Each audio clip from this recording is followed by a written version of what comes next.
मित्रांनो नमस्कार, good morning. विषय आहे राग. राग तर प्रत्येक माणसाला असतो, गरीब असो, अमीर असो, पशु सुद्धा असो, त्याला सुद्धा राग येतो.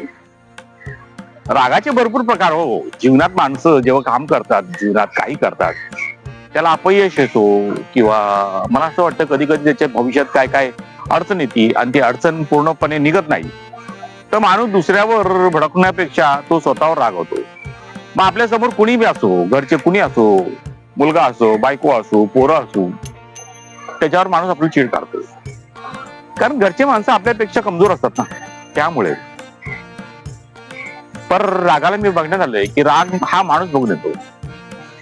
आपल्यापेक्षा मजबूत असेल, मोठा असेल, तर तुम्ही त्याला, तो किती गुन्हेगार असो, किती चुकीचा असो, तर मनात चीड असते, पर समजवतो ना, असं नका करू, तसं नका करू. तर राग अशा प्रकारचा आहे की तो माणूस बघून येतो.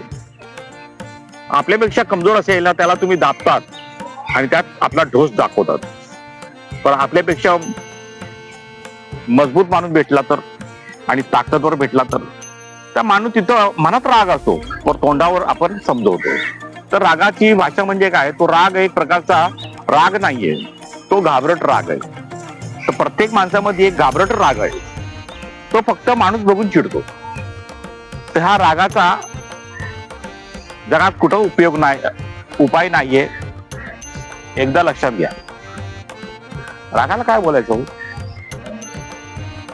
बाजारात बी नाही भेटत ना, मेडिकल मध्ये बी नाही विकत. चला मित्रांनो, उपाय नाही भेटला. बाय.